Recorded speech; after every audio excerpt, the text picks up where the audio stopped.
Jadi udah dihitung-hitung lah ya. Terus biaya sampai di tahap akhir biaya tesis, biaya wisuda itu semuanya sudah include. Saya hitung semuanya. Oh, sudah ada RAB-nya. Oh, benar. Udah ada RAB, pokoknya ajukan proposal gitu kan semua. Saya memutuskan untuk tidak mengambil beasiswa saya. Ya meskipun cukup sedih karena orang tua juga bilang kenapa sih nggak ambil aja di situ gitu kan. Sedih sih kemarin sempat, padahal ingin kasih kumlot gitu kan. Cuman saya kasih ke mereka dengan lulus tercepat. Pertanyaannya adalah S3 atau menikah? Menikah. Baru satu. Harus ada kayak berpikir dulu lah.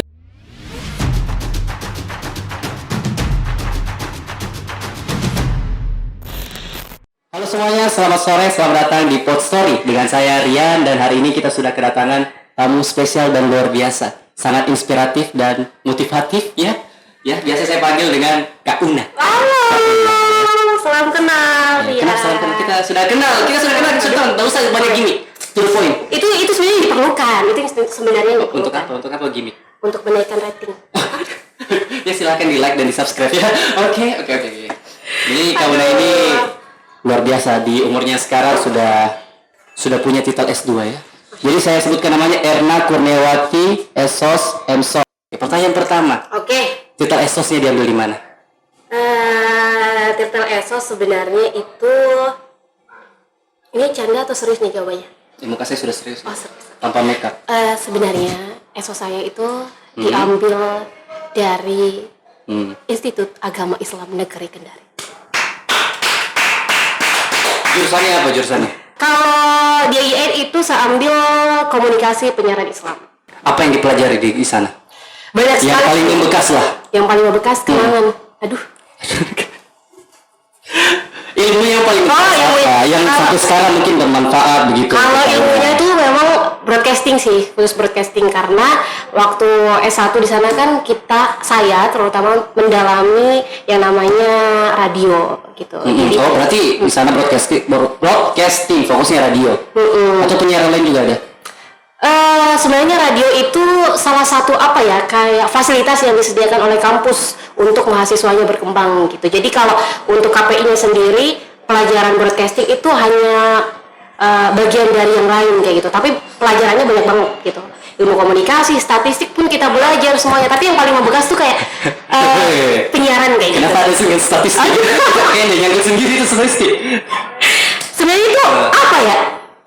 Kan tadi Anda bilang sebutkan kayaknya istilahnya. Yang paling membekas. Yang paling membekas sejauh ini broadcasting.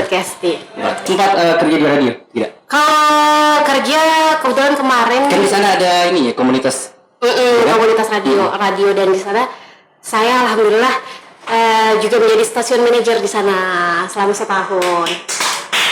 Manajer stasiun. Oh, luar biasa. Itu kayaknya achievement yang luar biasa. Iya. Yang mungkin kita bisa contoh. Tapi cobaannya juga banyak. Karena kan perempuan, dan perempuan itu membawahi laki-laki banyak kan. Jadinya kayak mungkin perempuan dia terlalu bawa perasaan gitu loh. Sedikit-sedikit kalau karyawan-karyawannya gitu, karyawan ya, teman-teman gitu di bawahnya yang kemungkinan besar ada yang ngelakuin kesalahan gitu. Kita sebagai jiwa pemimpin perempuan tuh kayak, khususnya saya mungkin memang bukan jiwa pemimpin karena terlalu banyak kasihan gitu. Jadi kayak, kasihan nggak apa-apa deh. Tapi kan kalau kita terlalu sering kasihan kan akhirnya membuat mentalnya mereka itu tidak terbentuk begitu. Betul sekali. Akhirnya kadang mungkin datang telat, malas atau akhirnya tidak berkembang. Iya, dan dari situ radionya bisa jadi jatuh begitu. Dan dari tidak. Bagaimana ini menjelaskan? Tidak dong. Tunggu. Jadi dari situ juga saya belajar untuk menjadi seorang pemimpin. Jadi menjadi seorang pemimpin itu bukan hanya diberikan kepada seorang laki-laki. Dalam arti kita berkreativitas, kita bisa menciptakan sebuah progres dan prestasi di bidang apapun. Itu kita bisa bersaing dengan laki-laki maupun perempuan. Dan dari situ juga saya belajar bahwasanya ternyata menjadi seorang pemimpin itu tidak mudah, dan menjadi seorang pemimpin itu memang harus mau didengar dan mendengarkan kayak gitu.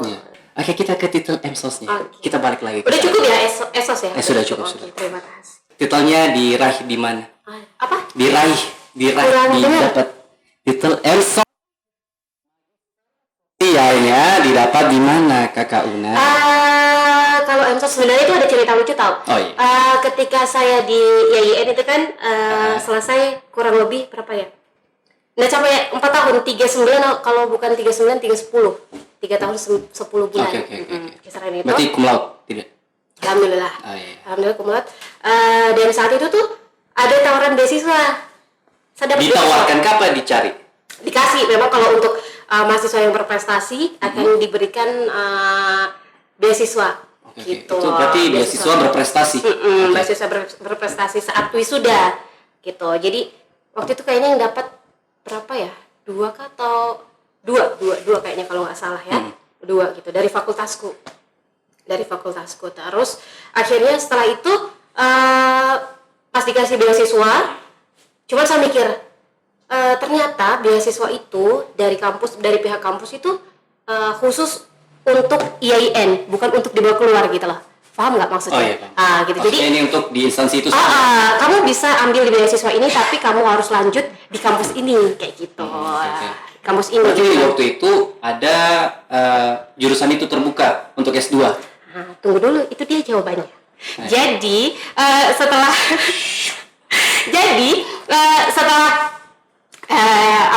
mendapatkan itu kan dikonfirmasi kamu dapat beasiswa ini ya gitu kan pas sudah wisuda, terus tapi kamu harus lanjut di sini. Sedangkan waktu tahunnya saya 2017 itu belum ada prodi KPI di magisternya, hanya ada prodi tarbiyah dan juga ekonomi sama hukum kalau nggak salah. Itu jadi KPI belum ada gitu. Jadi saya memutuskan untuk tidak mengambil beasiswa saya. Ya meskipun cukup sedih karena orang tua juga bilang kenapa sih nggak ambil aja di situ gitu kan. Cuman saya berpikir saya pengen selesai S1 dan S2 itu linear. Kenapa? Karena saya berpikir lagi ini keilmuan yang saya harus perdalam untuk lebih bisa terjun di dunia pendidikan gitu, mendidik seorang siswa atau mungkin mahasiswa gitu kan. Jadi kan apalagi untuk menjadi seorang dosen itu kan dibutuhkan studi linear gitu kan. Jadi itu juga yang menjadi pertimbangan saya gitu. Akhirnya saya meminta aduh agak serak ya. Ada air. Saya mereka nih. Jadi saya minta bisa nggak kira-kira beasiswanya diambil setengahnya gitu kan 3 semester kita dapat. Sedangkan kalau S2 itu kan biasanya minimal 4 semester kan 2 tahun. 2 tahun gitu. Tapi ternyata belum bisa saat itu gitu. Ketentuannya memang dari kampus harus ambil beasiswanya khusus di kampus itu juga. Akhirnya ya udahlah, dengan berat hati saya meninggalkan beasiswa saya.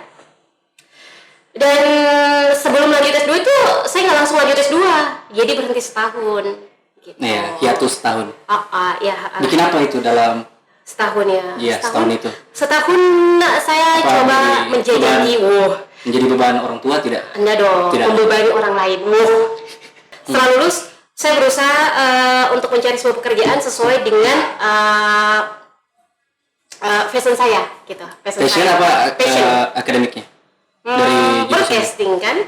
Gitu. Passionnya kan broadcasting. Akhirnya waktu itu ada salah satu dosen saya yang beliau itu bisa dibilang ustadz gitu kan. Ustadz merangkap jadi dosen gitu. Jadi dia menawarkan saya untuk coba kamu ngelamar di salah satu stasiun televisi lokal yang ada di Kota Kendari kayak gitu kan. Itu tahun berapa itu? 2017 pas selesai kan November selesai. November selesai, di situ ditawarin saya masuk TV gitu. Kembali lagi kita ke titel MSOS ini. Oke. Jadi di titel MSOS ini dapatnya di mana? Kalau untuk MSOS itu memang dari dulu saya menginginkan berkuliah di Kota Istimewa. Ada yang tahu? Ya. Yang ada Y-nya depannya kan? Yayang. Iya. Ya itu di Yogyakarta tepatnya gitu. Memang dari dulu tuh pengen ke Kota Istimewa itu kan, karena memang Jogja itu terkenal dengan makanan yang murah. Aduh, ini kelihatan banget kayaknya udah lapar ya. Tolong dong, kreatif ya. Saya pernah ke sana, makanan 5.000 sudah bisa makan. Bener sekali, iya, dan minumnya gratis. Keren. Kalau tidak minta ada tekonya tahu. Oh iya. Jadi tinggal tuang-tuang aja gitu. Saya suka sana karena gratis. Oke. bisa Lanjut. misal cuci piring ya. Ya. Gitu. Jadi waktu itu tuh ada dua di Makassar sama di Jogja waktu itu. Di Makassar karena kan dekat bisa pulang balik irit biaya kan. Kalau di Makassar. Irit biaya dan di sana tuh sudah ada disiapkan kayak rumah tinggal gitu dari dosen S1. Kamu bisa kuliah di Makassar saja, nanti rumahku kamu yang urus gitu kan, kamu yang tempatin iya, gitu. oke. Bantuan dari dosen ya. Karena kan nggak ditempatin di sana gitu. Cuman saya berpikir kembali, nggak deh, kayaknya saya tetap ke Jogja gitu. Akhirnya dengan pertimbangan-pertimbangan yang keras dan saat itu saya tuh tidak diizinkan untuk lanjut S2. Karena persoalannya adalah jangan disensor. Itu bukan urusan Anda sensor, itu editor. Iya. Pesan Anda bicara di sini. Ungkapkan semua. Kenapa? Orang tua kenapa melarang? Apakah ada pertimbangannya? Kalau S2 saya tidak anggap Anda anak. Waduh, ya, gitu. sinetron ya. Ya, saya enggak gitu. sih sebenarnya kalau saya tuh kemarin finansial sih sebenarnya. Oke. Masalah finansial. Ini anak keberapa kau? Saya ada ke-6 dari 7 bersaudara. Yang banyak sekali ya. Setengah lusin dapat itu ya. Iya dong. Kalau kita bisa main bulu tangkis di dalam rumah. Gitu, jadi 7 ya. Receh sekali ya Allah. Kita kakak-kakakku. Banyak gitu dah. Nah, ini masalah finansial. Kalau boleh tahu orang tuanya kerja apa? Tunggu dulu ya, finansialnya tuh di garis bawah ya, bukan berarti benar-benar kita tidak bisa untuk membiayai. Bukan dalam arti bukan dalam arti kita tidak bisa membiayai, tapi dalam arti perhitungan istilahnya kayak kira-kira nanti kalau S2 itu selesainya berapa dan budgetnya kita tuh ada berapa kayak gitu. Jadi kayak lebih hitung-hitungan ke situ sih gitu. Dan kakak semua juga tidak setuju. Lebih baik kamu kerja atau seperti apa kayak gitu. Seperti apa itu maksudnya? Kerja maksudnya seperti apa? Bisa kerja bisa bantu kakak di rumah gitu. Kerja kan di luar. Terus kalau bantu kakak di rumah, kakak kan punya usaha sendiri juga kayak gitu. Berarti secara hitung-hitungan uang untuk dibiayai secara mandiri tidak bisa. Belum bisa. Tapi setelah dijelaskan, ini kita tuh ngadain rapat pleno gitu. Rapat pleno keluarga gitu. Rapat pleno. Di meja bundar. Iya benar, di meja bundar. Di meja bundar gitu. Kita rapat di meja bundar gitu kan semua. Mulai dari kakak. Meja makan ya? Meja makan. Meja dapur. Nah, nggak usah masa harus. Iya, ada pisang gorengnya, enak sekali. Ini cuman pokoknya di meja bundar gitu kan, mulai dari kakak pertama, kakak kedua yang tidak hadir, kakak pertama sampai ke-7. Sampai ke-7 akhirnya dirundingkan lah gini-gini. Jadi biayanya tuh saya paparkan semua kan, kira-kira S2 ini dipresentasikan dengan PowerPoint. Pokoknya kalau dapat tuh kayak aduh PowerPoint pokoknya gitu lah. Katanya ya cocok lah kayak saya presentasikan kayak gitu. S2 itu minimal 2 tahun, insya Allah saya akan selesaikan dalam kurun waktu 2 tahun dengan biaya kalau waktu itu di UNJ itu 5 juta kan satu semester. 5 juta berarti 20 juta, sedangkan untuk kosnya itu 25 cukup lah, 2,5 juta per tahun gitu. Per tahun berarti sana kos setahun 2,5. Iya. 5 juta totalnya ya. Kenapa 2,5? Karena memang saya sudah incar-incar untuk tinggal berdua sama temen gitu kan. Jadi 5 juta satu orang kan 2,5 gitu. Jadi udah hitung-hitung lah ya. Terus biaya sampai di tahap akhir, biaya tesis, biaya wisuda itu semuanya sudah include. Saya hitung semuanya. Sudah ada RAB-nya. Benar, udah ada RAB, pokoknya ajukan proposal gitu kan sama mereka. Akhirnya sekarang sudah jago kan. Aduh, jangan bayar. Jadi kayak gitulah. Langsung mereka pikirkan, ya udah no, nggak apa-apa kalau memang lihatnya udah bener, udah kayak gitu, udah kuat. Ya udah nggak apa-apa, nanti kakak support gitu kan. Nanti kalau ada apa-apa ngomong aja sama kakak. Dan akhirnya penuh dengan derayan air mata. Dan saya mempresentasikan itu tuh penuh dengan air mata. Kenapa? Karena itu adalah senjata saya untuk meluluhkan hati mereka gitu. Selain uang gitu, dengan nominal itu. Iya, akhirnya mereka terketuk lah pintu hatinya gitu kan. Ya udah nggak apa-apa, no, lanjut gitu. Akhirnya udah diberi lampu hijau. Akhirnya saya berangkat lah ke kota istimewa Yogyakarta. Oh, berarti waktu berangkat itu masih dengan niat pakai uang sendiri. Dan di Jogja itu tidak ada sama sekali orang yang saya kenal. Dan saya bisa dibilang dari keluarga itu kan 7 bersaudara, sendiriku perempuan gitu. Jadi kayak Banyak abang-abang. banyak abang-abang gitu kan. Jadi kayak mereka mungkin berat kan karena terlalu sayangnya sama saya. Iya. Gitu. Jadi Kan sebenarnya mereka ketawa itu pas pergi. padahal bebannya Yang harus gitu. kamu tidak ada. Jahat kali, enggak juga sih sebenarnya, nggak sejahat itu, tapi lebih kayaknya sih ya. Ya, kayak gitulah sebenarnya. Nah, jadi kayak gitulah. Hanya udah memilih ke Jogja dan alhamdulillahnya, meskipun di Jogja itu nggak ada yang saya kenal, tapi ternyata setelah dicari tahu ada kayak satu saudara di sana dan gitu kan, ada apa ya bisa dibilang ya ponakan kah atau apa gitu, dia kerja di sana. Satu laki-laki kan di sana ponakan gitu. Hanya dia yang jemput di bandara sampai carikan tempat tinggal, ya sudah. Ini sudah terdaftar sebagai mahasiswanya apa belum? Atau baru mau daftar? Dan lucunya, saya datang ke sana itu belum di apa istilahnya, belum dikasih sertifikat lulus sama pihak kampus. Saya sudah ke sana saking niatnya. Atau saking labilnya. Maksudnya pergi tanpa persiapan. Bagaimana itu? Sama seperti Kita kan rumah tangga. Aduh. Tanpa iman itu bagaimana? Pasti hancur. Tapi ini kan bisa sampai sekarang. Bisa. Ini buktinya ini Ada gitu. asal-asal. Coba ceritakan. Aduh, kayak gitulah. Jadi, waduh. Jadi kayak gitu. Apa? Dari mana saya tadi? Dari kapan nikahnya? Waduh, bukan ya. Dari berangkat tapi tidak ada ini sertifikatnya belum dapat, ijazahnya belum dapat. Dan sebelum berangkat itu kalau adatnya orang Jawa itu biasa kalau mau bepergian, mau lanjut pendidikan atau mau keluar pulau kayak gitu kan, maksudnya istilahnya demi kebaikan gitu pasti ada kayak acara-acara selamatan kayak gitu. Gitu kan. Awalnya tuh bapak tuh nggak bilang kalau selamatan itu buat saya juga gitu kan. Ceritanya surprise selamatan ya. Gitu kan, ngumpul semua orang-orang yang undang gitu kan. Saya biasa aja gitu kan maksudnya. Terus lama-lama bapak bilang, "Dok, kampusnya di mana?" gitu. Udah disebutin kan. Terus bapak adalah tetua gitu kan, tetua atau ketua adat gitu kan, ngomong lah ya ustadznya gitu. Kita doakan sama-sama Erna Kurniawati yang mau lanjut S2. Seakan-akan itu saya sudah lulus. Saya juga nggak berani ngomong, "Pak, saya belum lulus." gitu kan.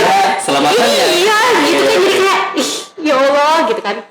Tapi amin. Jadi saya aminkan sambil, ya Allah gimana nanti saatnya kalau saya belum lulus, tidak lulus gitu kan nggak lucu gitu kan, nggak lucu gitu kan. Tapi lucu buat saya.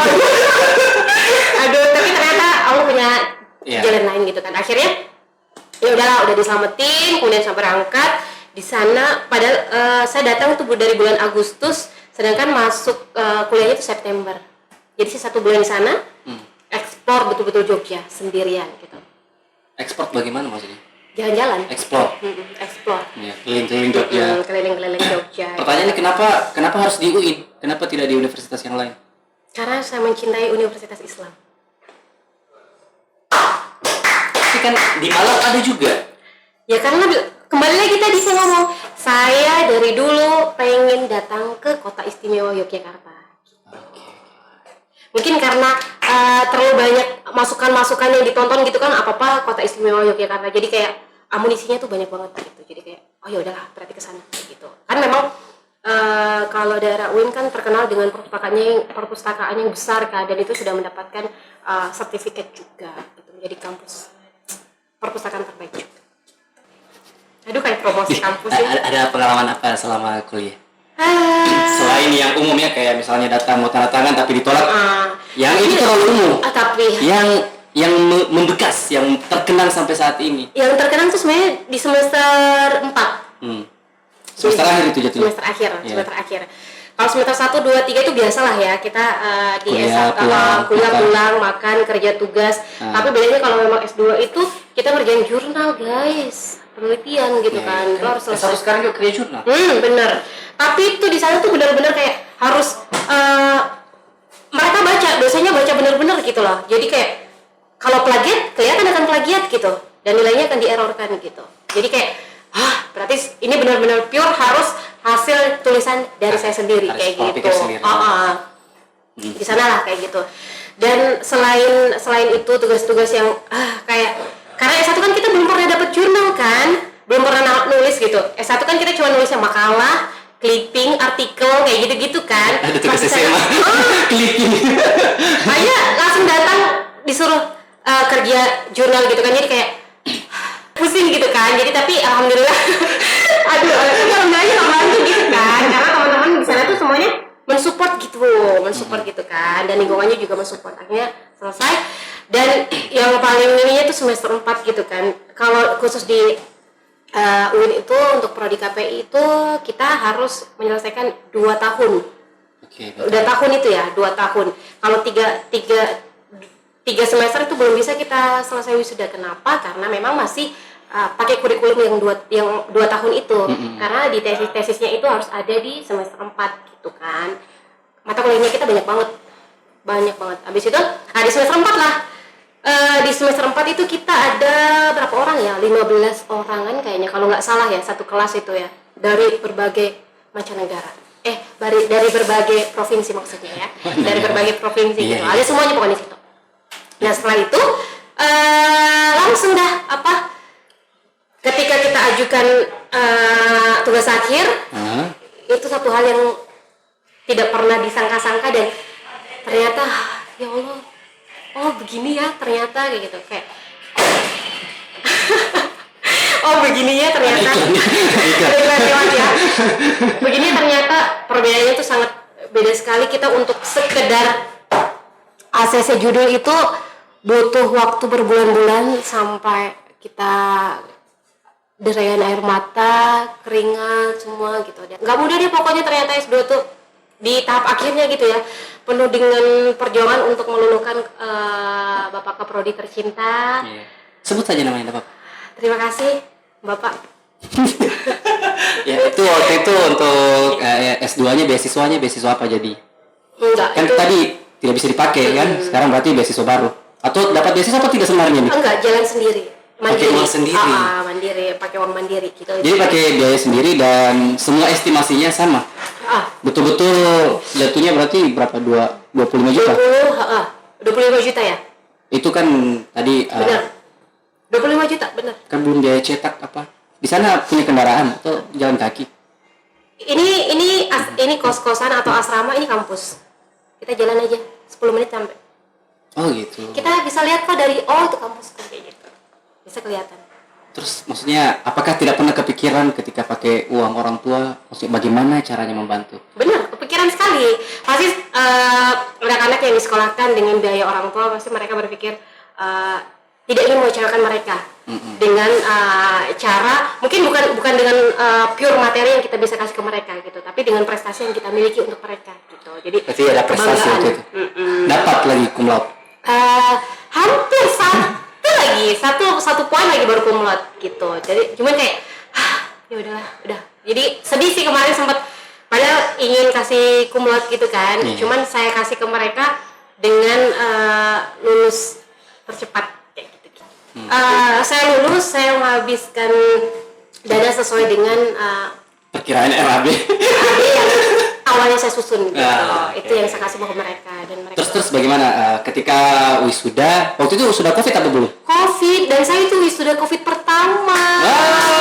Selamat datang COVID. Ya Allah, usahanya itu maksimal, tapi pestanya nggak ada kemarin.